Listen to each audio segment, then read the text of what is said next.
मेरा नाम है बहुत बढ़िया, खाता हूँ खाना और रोज गाता हूँ गाना। अरे यार, आज तो बहुत देर हो गई। इस खतरनाक जंगल को देखकर तो मेरे हाथ पैर ठंडे हो गए हैं। अगर मैं वक्त पर गांव नहीं पहुंचा तो मालिक बहुत नाराज हो जाएंगे। तभी हरिया को एक आवाज सुनाई देती है। सुनिए हरु जी।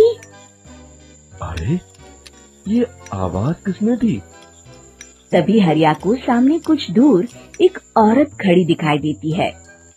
अरे भाई, ये औरत अकेली इतनी रात को इस जंगल में क्या कर रही है? चलकर पूछना पड़ेगा। फिर हरिया अपनी बैलगाड़ी उस औरत के सामने लाकर रोक देता है और उससे पूछता है। अरे सुनिए, आप इतनी रात को इस खतरनाक जंगल में अकेली क्या कर रही हैं? तभी वो औरत मीठी आवाज में कहती है। अरे हरु जी, आप आ गए। मैं कब से आपका इंतजार कर रही थी। वैसे तो यहाँ से काफी लोग गुजर चुके हैं, लेकिन मैं खास आपका इंतजार कर रही थी। अच्छा, तुम सच कह रही हो? मुझे तो यकीन नहीं हो रहा है। वो क्या है ना, आज तक किसी ने मुझसे इतने प्यार से बात नहीं की। हाँ हाँ हरु जी, मैं सच कह रही हूँ। अब देर मत करिए और जल्दी से मुझे मेरे घर तक छोड़ दीजिए। हाँ हाँ, कौन सी बड़ी बात है, अभी छोड़ देता हूँ। आप मेरे पीछे बैलगाड़ी में बैठ जाइए और मुझे रास्ता बताते चलिए। फिर वो औरत हरिया की बैलगाड़ी में बैठ जाती है और हरिया बैलगाड़ी हाँकता हुआ आगे चल पड़ता है। फिर उस औरत के बताए हुए रास्ते पर चलते चलते हरिया बैलगाड़ी लेकर एक काली गुफा के आगे आकर रुक जाता है। हरिया उस औरत से पूछता है। हाँ देवी जी, आपका घर कहाँ है? यहाँ तो एक गुफा के अलावा और कुछ नहीं है। तभी अचानक वो औरत हवा में उड़ने लगती है। देखते ही देखते उसका सुंदर रूप एक डरावनी चुड़ैल में बदल जाता है और वो जोर जोर से हंसती है। अरे तू तो एक नंबर का बेवकूफ निकला। तू तो बड़ी आसानी से मेरी बातों में आ गया। अरे मर गया रे, ये तो एक चुड़ैल है। हे भगवान बचा ले, ये तो बड़ी डरावनी दिखाई दे रही है। और फिर अगले ही पल हरिया की बैलगाड़ी में रखा सारा सामान हवा में उड़ता हुआ उस काली गुफा के अंदर चला जाता है और वो चुड़ैल भी उस गुफा के अंदर जाकर कहीं गायब हो जाती है। हरिया ये नजारा देख बुरी तरह घबरा और परेशान हो जाता है। अरे, ये चुड़ैल तो मेरा सारा सामान लेकर गुफा में गायब हो गई। अब क्या होगा? अगर मैं गांव खाली हाथ गया तो मालिक मेरी अच्छी खबर लेंगे। मेरी इस बात का कोई यकीन भी नहीं करेगा। फिर आखिर वही हुआ। हरिया के मालिक चंपक सेठ को हरिया की किसी भी बात पर रत्ती भर भी यकीन नहीं हुआ। चंपक सेठ को लगा हरिया झूठ बोल रहा है और उसने ही लालच में आकर सारा सामान हड़प कर लिया है। फिर हरिया को बेईमान समझकर चंपक सेठ उसे काम से निकाल देता है।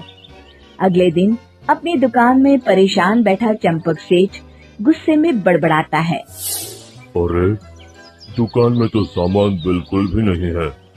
अब मुझे ही शहर जाकर सामान लाना होगा। फिर वो अपनी बैलगाड़ी लेकर शहर चला जाता है। शहर से सामान लेकर जब चंपक सेठ वापस गांव लौट रहा होता है, तभी उसे एक आवाज सुनाई देती है। चंपक जी, ओ चंपक जी। अरे, ये तो कोई मेरा नाम लेकर मुझे पुकार रहा है। फिर उस रास्ते में वही औरत खड़ी दिखाई देती है। फिर क्या था, हरिया की तरह चंपक सेठ भी उस औरत के पास अपनी बैलगाड़ी लेकर जाता है और वो भी उसकी चिकनी चुपड़ी बातों के मुंह जाल में फंस जाता है। फिर चुड़ैल उसे भी अपनी गुफा तक ले जाती है और उसका सारा सामान लेकर गुफा में गायब हो जाती है। बेचारा चंपक सेठ लाचार होकर खाली हाथ गांव लौट आता है। फिर ये उस जंगल में रोज की बात हो जाती है।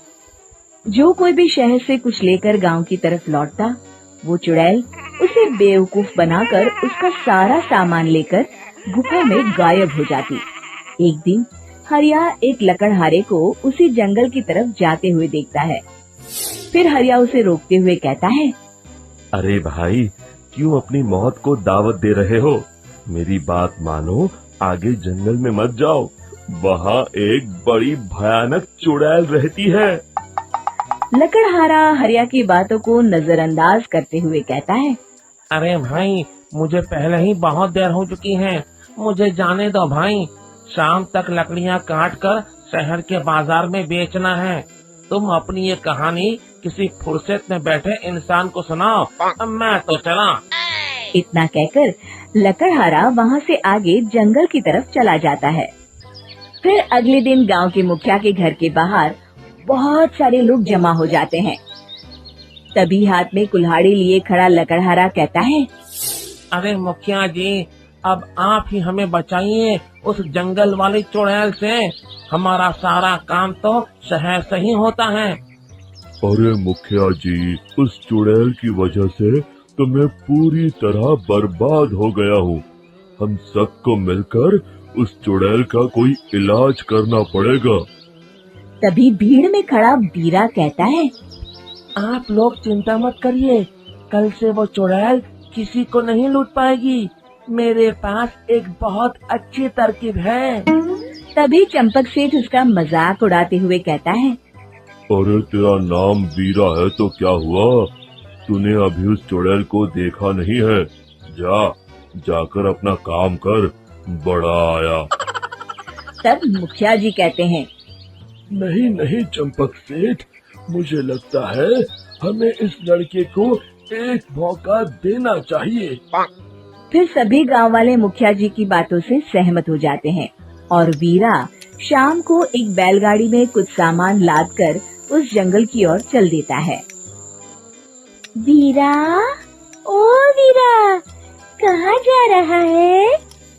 तभी वीरा मुड़ के देखता है, वही चुड़ैल एक औरत के रूप में खड़ी है। अरे बहन जी, मैं आपको ही ढूंढ रहा था। देखिए, मैं आपके लिए क्या लाया हूँ। अरे वाह, तो खुद मेरे लिए इतना सामान लाया है। तू ही अकेला गांव में समझदार है। जरा देखो, मैं भी खोल के, बड़े भूख लगी है। जैसे ही चुड़ैल उस सामान पर से कपड़ा हटाती है, एक भगवान शिव की तेज रोशनी उसके अंदर मूर्ति से निकलती है और चुड़ैल अपने असली रूप में आकर जलने लगती है। अरे मैं जल रही हूँ, बचाओ! बचाओ! ओम नमः शिवाय, मर गई मैं! देखते ही देखते वो चुड़ैल राख के साथ उड़ जाती है और सभी गांव वाले भी वहां आ जाते हैं। शिक्षा बुराई पे सदा अच्छाई की ही जीत होती है।